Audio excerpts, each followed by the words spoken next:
So we've just been watching their press conference by the US Defence Secretary Pete Hegseth and the Chairman of the Joint Chiefs of Staff, General Dan Caine, where they've been talking about what the US is calling Operation Midnight Hammer. That was that operation which dropped bombs on 3 nuclear sites in Iran. We heard Secretary Hegseth describe the operation as focused, powerful and clean. He said it had devastated the Iranian nuclear program. We don't obviously have any independent verification of that at this point, but that is how the US Secretary of Defence, Pete Hegseth, is describing it. He said it had taken months and weeks of planning, positioning and pre-positioning. And he said that it was the first deployment of these massive ordnance penetrators, these so-called bunker busters that we've been talking about all week. And he said it had been done closely arranged with the allies in Israel. We then heard from the Chairman of the Joint Chiefs of Staff, General Caine, who said that this had been carried out with exceptional skill and discipline and had severely degraded Iranian weapons and infrastructure. He said the whole operation had begun at 5 p.m. Eastern Time yesterday, about 10 p.m. here in the UK, and it began with the US submarine launching about 24 Tomahawk missiles.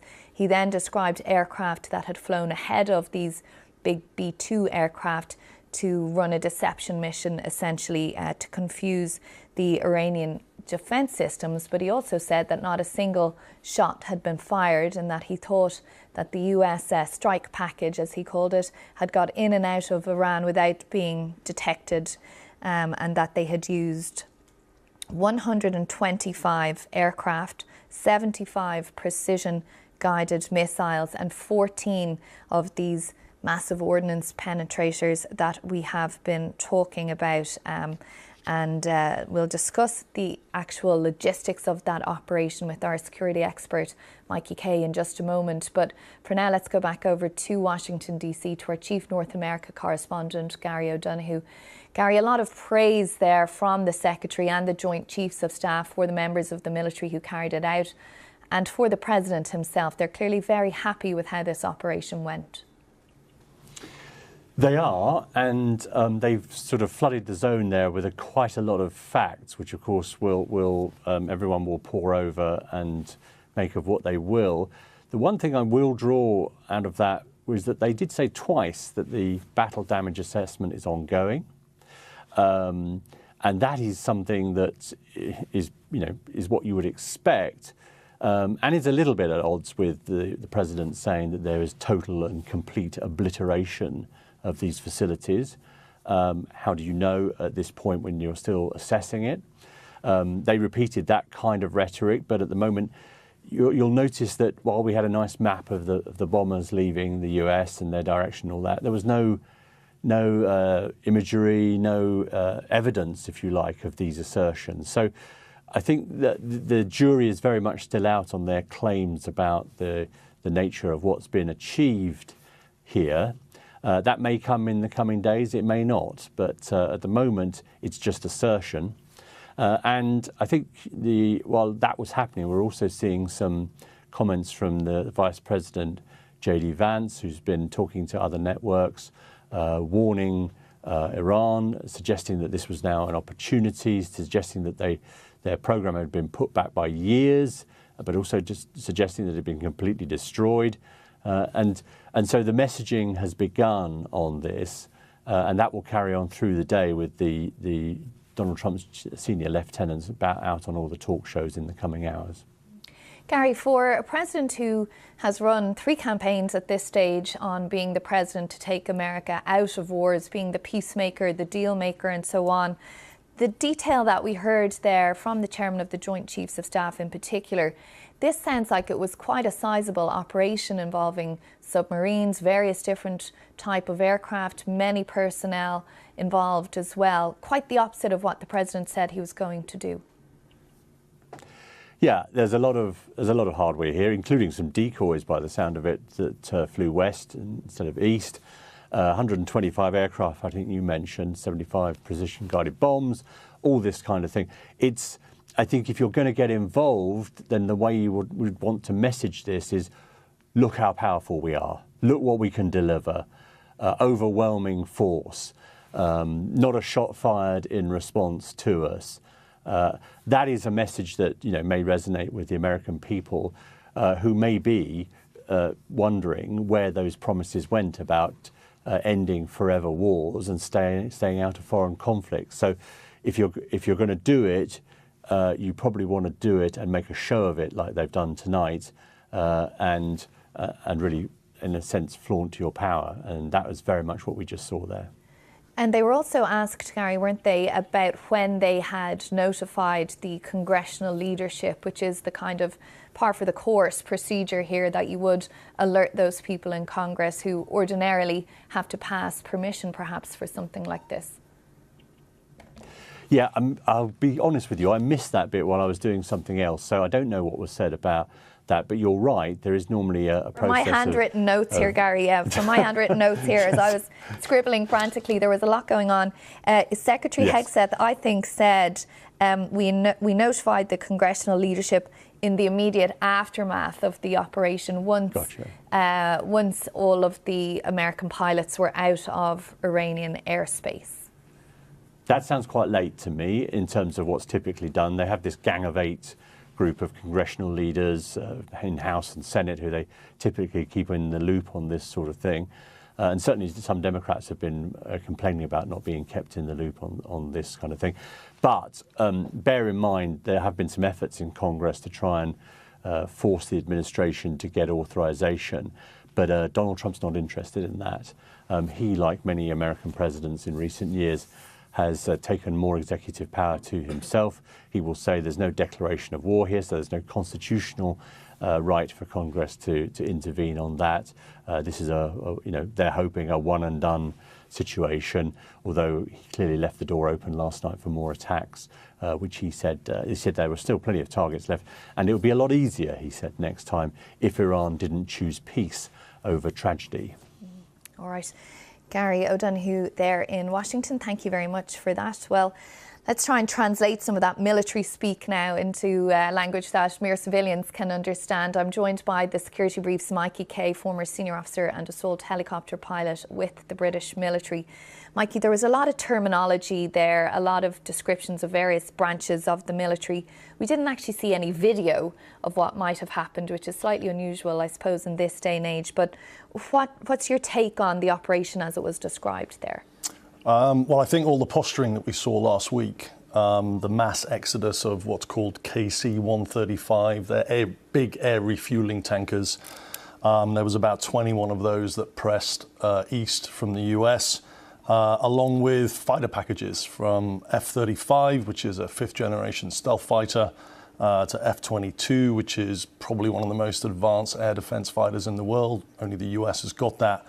To F-15. So all of these strike aircraft have the ability to do what the Joint Chiefs of Staff said was, in military parlance, it's called SEAD, and that stands for suppression of any enemy air defenses. So we're all focusing on the B-2s at the moment. So we saw that mass exodus, the tankers, the fighter jets, the B-2s, and this is obviously what they were posturing for.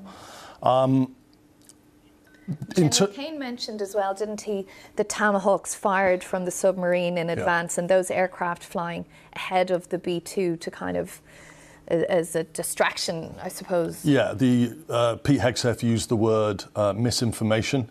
The military word is deception, decoy, and we saw the Joint Chiefs of Staff using that terminology as well. So it's a multi-layered package, a composite air package, CMAO is what we call it in the military. You'll have the core of that being the B-2s with the GBU-57 massive ordnance penetrators. You can just see it's a phenomenally long journey. The B-2s will have been picked up at various stages of that. So as they're coming out of the States, they're going to be using KC-135 tankers to refuel.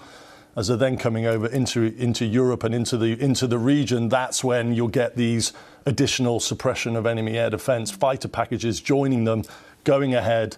And what they'll be using is one of the key assets that those fighter packages will have is called an anti-radiation missile. So what the fighter packages will be looking for is the surface-to-air missile operators in Iran territory, as soon as they switch on that surface-to-air missile radar, there's generally two. There's a search radar and a target tracking radar. But as soon as they're turned on, these aircraft have the ability to look at that radio frequency, understand what it is through algorithms in the software, and then be able to, if it remains on, be able to pinpoint that surface-to-air missile system with the anti-radiation missile, get that off the rail, and then take out any threat to the B-2s coming in. So that's the general idea of it. And then you've got the TLAMs, which are, it looks like from the map we can see on the screen there, based off the Omani coast.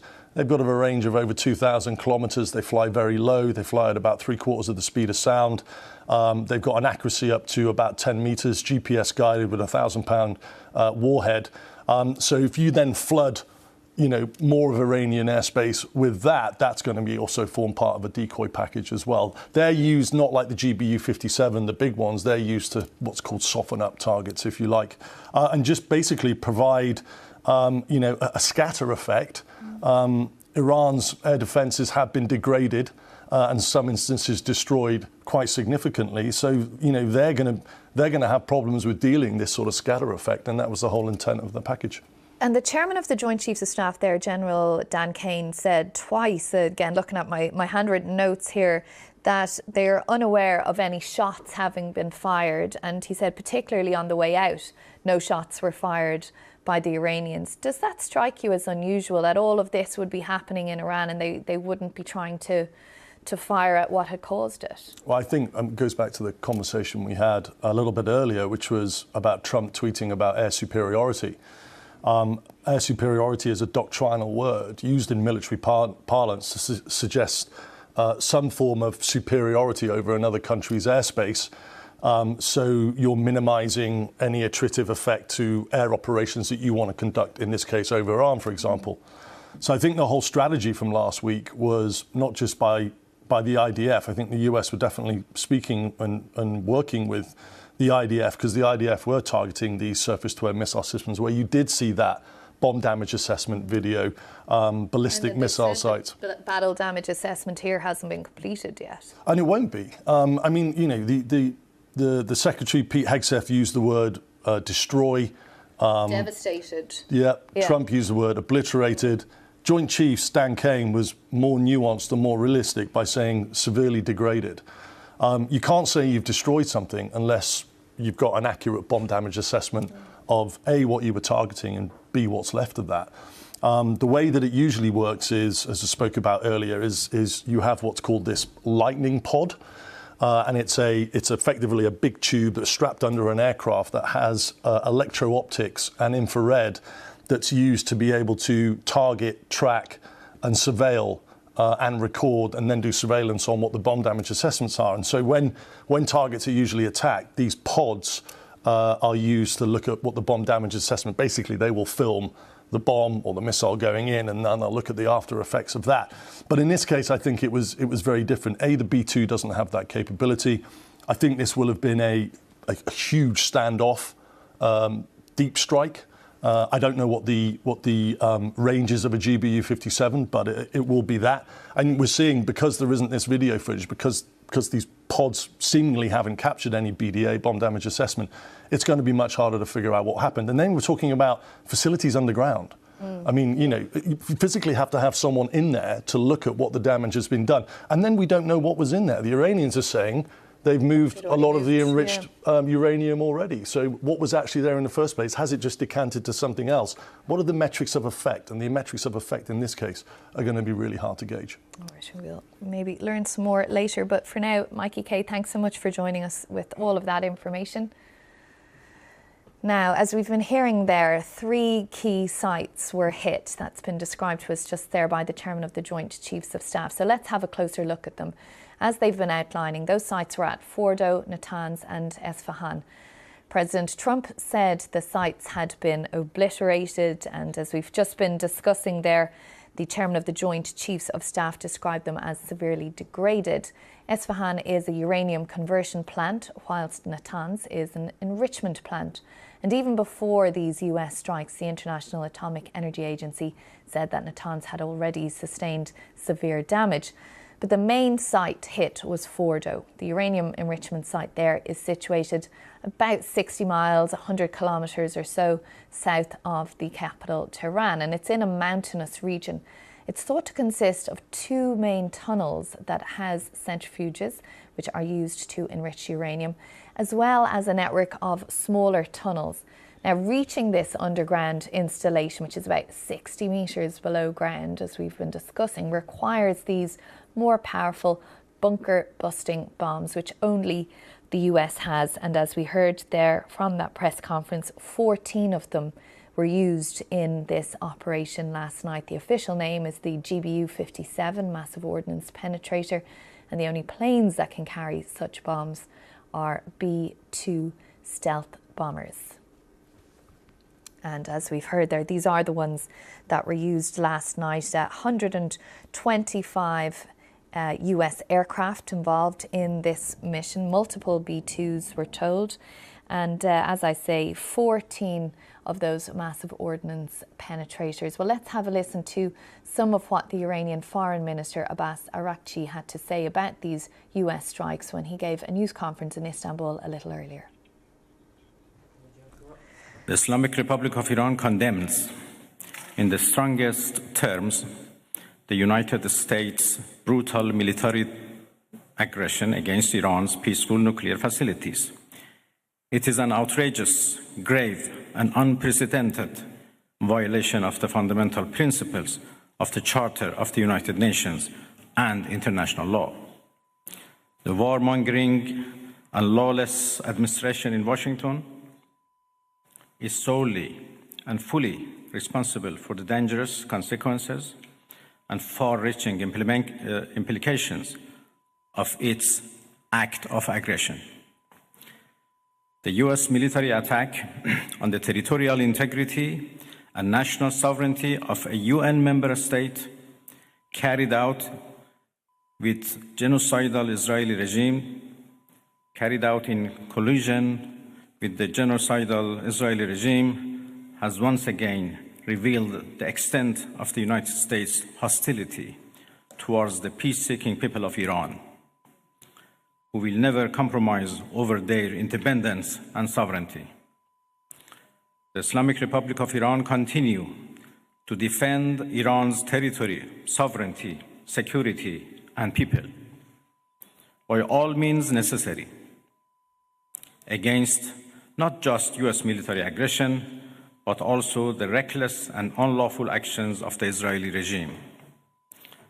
While President Trump was elected on a platform of putting an end to America's costly involvement of forever wars in our part of the world, he has betrayed not only Iran by abusing our commitment to diplomacy, but also deceived his own voters by submitting to the wishes of a wanted war criminal who has grown accustomed to exploiting the lives and wealth of American citizens to further the Israeli regime's objectives.